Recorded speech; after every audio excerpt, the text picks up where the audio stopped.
previous several months have shown us rather clearly, being prepared for an emergency is of vital importance. After 2 storms battered the South, you had millions of people suddenly find themselves in a location where the very basic necessities of life were threatened. Buying food and water became either a challenge or sometimes outright impossible. The electricity, the internet, and the gas were knocked out, and at the same time, you had roads being battered to such a degree in certain places that some people weren't even really able to leave their homes without the assistance of a helicopter. And of course, even if right now you happen to live in an area that's not a traditional storm path area, there are still many good reasons to be prepared nonetheless. For instance, just several weeks ago, you had the Port Workers Union announce a strike. Now, luckily, that strike was resolved rather quickly, but if it wasn't resolved, it would have only taken maybe a week or 2 for supermarket store shelves to start getting empty. There are many different possible emergencies to prep for. And so today, let's go through the 8 must-have essentials that you need when putting together a survival kit.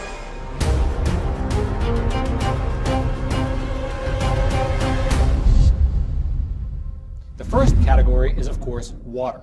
Water is probably the most important element of any survival kit. I mean, without water, you and your family would not last long, no matter what else you happen to have. However, generally, water is one of the hardest things to store for a long time because water can go bad, and also at the same time, physically, it just takes up a lot of space.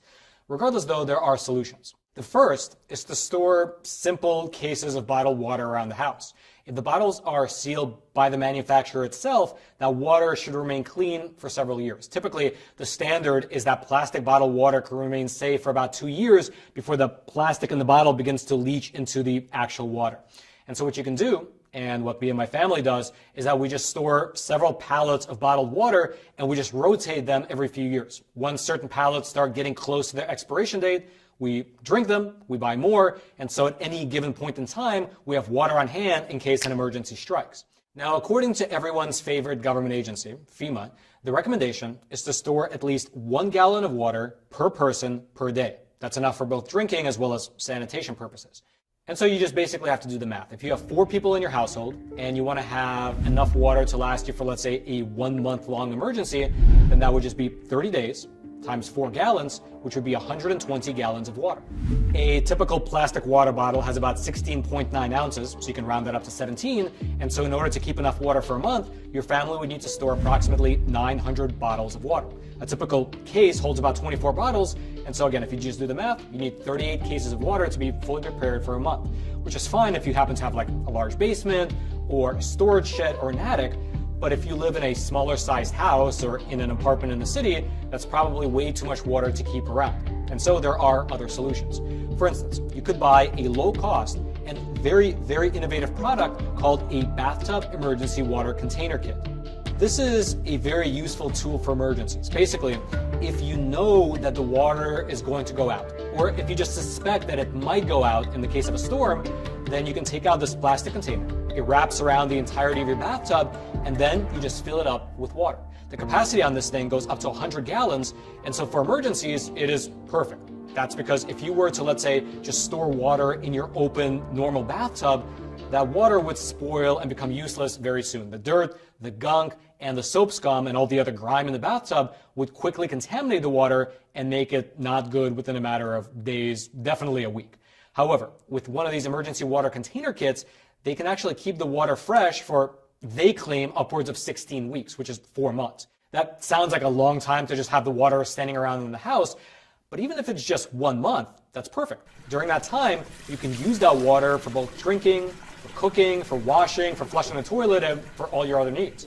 And just to be extra safe in terms of drinking, you can pair the bathtub water container with a water filtration system. If you get one that has either activated charcoal or reverse osmosis, and you run the water through that before drinking it, it'll be the perfect solution for an emergency.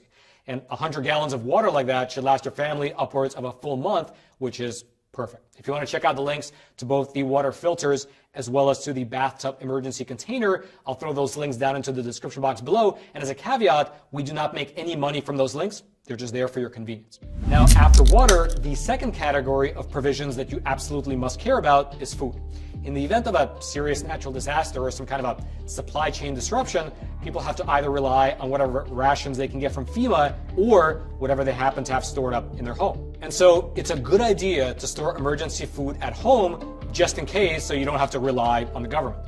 Now, just like with water, this again will be heavily dependent on how much space you're working with in your home. If you have a large house with a basement and a shed and an attic, you can go all out. I mean, you can store containers of oatmeal, sacks of rice, canned soup, vegetables, fruits, and so on. Also, in terms of protein, and in terms of how you can actually sort of work this into your normal life routine, what me and my family do is that I drink a lot of bone broth. It has good protein, and it's just generally healthy. And they're also easy to store. Each one container has about 40 grams of protein per box, and they last for about 1.5 years before expiring. And so I normally drink 1 bottle per day. And so what me and my family do is that we've arranged these bottles in cupboards based on expiration date. And so when things are nearing their expiration date, we eat them up and then just replace them right away when we get about halfway full. And that way we always have an emergency stash that's not expired. If suddenly the stores are empty, we are always in a position where we can last upwards of several months in terms of not only the bone broth, but all the food we have. Also, besides the bone broth bottles and the cans, I would highly recommend getting several buckets for each family member of emergency food rations. These emergency food rations, they typically come in these large plastic tubes that can last upwards of 25 years in the cupboard.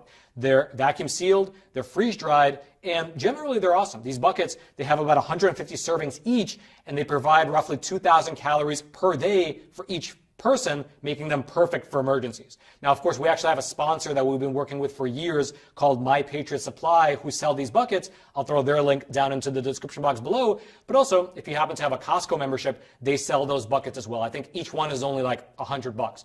However, the key, not only to these buckets, but for everything, is to stock up on them in a relatively peaceful time like now. In fact, 3 weeks ago, when the port workers just began to strike, Costco almost immediately sold out of their emergency food buckets. People began to hoard them as soon as there was even a whiff of a possible disruption to the supply chain. And so consider buying them now rather than later when people are all starting to prep. Also, one really important thing to consider is to make sure that you have all the tools that you need to cook all these foods in the case of an emergency. And it's even like the little things. For instance, you need to make sure that you have a can opener in your house that's not electric. It would be beyond annoying if you prepared all these cans of food, but when emergency strikes, you can't open them because you have only an electric can opener, and then you have to use a knife to open every single can. It would be crazy to do that. Also, make sure you stock up on the supplies you need to actually cook, such as charcoal and propane. Because if the gas and the electricity suddenly goes out, you'll probably need to be able to cook and to boil water outside rather than to rely on the stove in your kitchen. And also, if you happen to live in an urban environment like the city, we actually published a whole episode where we visited an urban prepper, and he gave us a ton of really useful and good tips and tricks about how to stay prepared in an apartment rather than an actual large house in terms of food, supplies, and everything else. If you want to check out that episode, I'll throw the link to it. You can find it down in the description box below. Now, with food and water out of the way, we get into the miscellaneous items that every survival kit should contain. The first is a radio that is battery powered, solar powered, and or hand crank powered. Ideally, all three. There's in fact many of these that you can find online, and the one that I have at home, it has a solar panel at the top, it has a hand crank on the side, and you can use both this internal lithium battery that you can recharge alongside AAA batteries that you can replace. It's a perfect radio. And in an emergency, a radio is really important because not only can you listen to music to kill time, but also, of course, you can listen for emergency broadcasts and updates from both local authorities, state-level authorities, as well as from the federal government. And if you're choosing a radio, make sure that it has 3 bands. You want it to have AM, FM, as well as WB. WB is known as the weather band, and so you can use it to receive broadcasts from the National Weather Service. So AM, FM, as well as WB.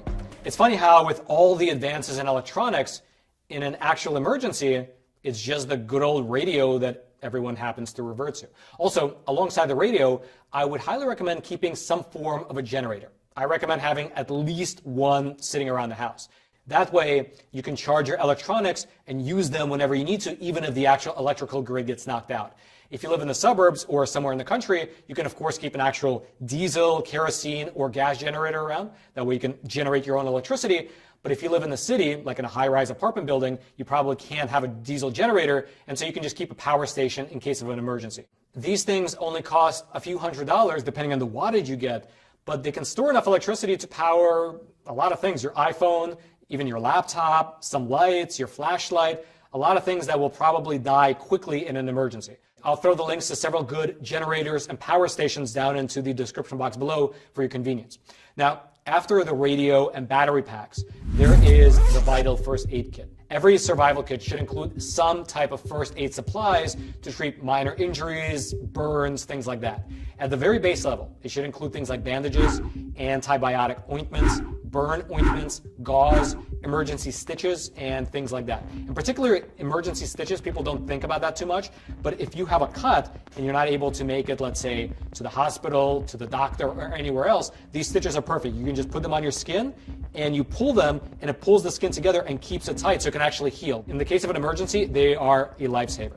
Also, if you happen to take daily prescription medications, or if you require something like an EpiPen for allergic reactions, make sure that you have enough in case you can't run to the drugstore for several weeks or upwards of a month. Perhaps next time you go to your doctor's appointment, just ask for several extra doses or vials of whatever you need, just so you can keep it on hand.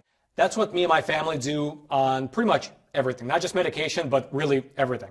I mean, for instance, toothpaste, we usually keep a year's supply of toothpaste on hand at all times. And we use it, and we use it, and we use it, and then when we get down to the 6-month supply mark, that's when we go to the store and we buy again. We don't wait until we're completely out, because if we get caught at that moment in an emergency, we're kind of out of luck. Then everyone is hoarding toothpaste and everything else, and then we can't get it. And so consider doing that with medications as well. It's an unfortunate fact that a huge percentage of our medication actually comes from China.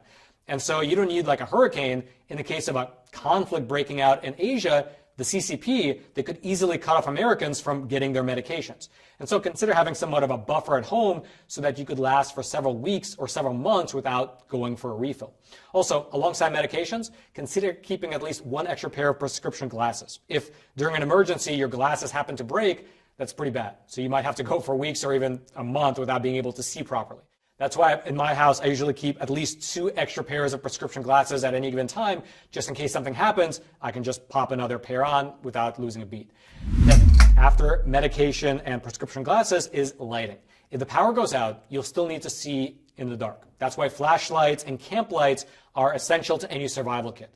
However, it's vitally important that alongside the actual flashlights and camp lights, you make sure you stock up on the relevant batteries as well. I know several people who thought they were good because they had flashlights stored up, but then when the power went out, they realized, oh, I don't have the right batteries, making all that earlier preparation completely pointless. Also, alongside flashlights, do consider stocking up on candles and matches as well. They're super useful and obviously don't require any electricity. Then, after lighting, you have blankets. Especially if you live in a colder climate, consider making sure that your survival kit includes things like sleeping bags as well as blankets. Because if an emergency happens to strike in the colder months, you want to make sure that you can remain comfortably warm in your home, especially at night. Now, you probably already have plenty of winter clothing that you can stack one on top of the other, but do consider keeping a solid sleeping bag as well as several blankets just in case of an emergency. Then after blankets, you have toiletries. Toothpaste, toilet paper, diapers, soap, shampoo, conditioner, Q-tips, contact lens solution, things like that. A lot of these are really afterthoughts for a lot of people until they run out. And then when they run out, at that point, their absence makes life really uncomfortable and hard. And so if you have the space in your house, I would highly recommend keeping a 6 to 12 month supply of all your toiletries. And then you buy them when your supply reaches the halfway point. That way you never run out and you always have a buffer just in case of an emergency. And so what would happen is that when an emergency strikes and everyone and their grandma is running to the store to buy up every pallet of toilet paper, well, you don't have to worry about it because you still have a 6-month supply in your closet. That's a good place to be.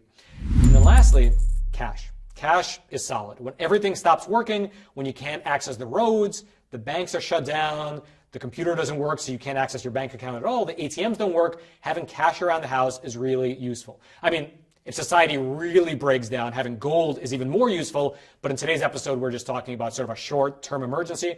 Having a few $100 or a few $1,000s in cash lying around the house never hurts during an emergency. Now, all these survival kit suggestions are very low resolution. In the coming weeks, we're actually going to be making a lot more episodes that highlight and go deeper into every one of these specific categories, as well as subcategories, such as like how you build out a closet to store the most amount of food, how you can prep soups, how you can make stews that last a long time by using hermetically vacuum sealed cans, things like that. So look out for those. In the meantime, though, if you want to get started to prepare both yourself and your family for emergencies, we here at the Epoch Times created a really useful checklist that you can actually go through with your own family to make sure that you are prepared for any possible emergency. I'll throw a link to that checklist. You'll be able to find it down in the description box below. Also, in the comment section, leave any tips that I perhaps didn't mention and that you know of in regards to prepping for an emergency, and also leave any requests. If you want to see some type of content, if you want to see some type of prep content, if you think I should interview anyone who has a really good take on things, I'll leave it in the comment section below. We'll be reading through it later this week, as well as over the weekend. And yeah, we're planning on doing kind of a long series on creating a survival kit, a survival plan, things like that. And so let me know in the comment section what you think you would like to see covered. And then until next time, I'm your host, Roman from the Epoch Times. Stay informed, and most importantly, stay free.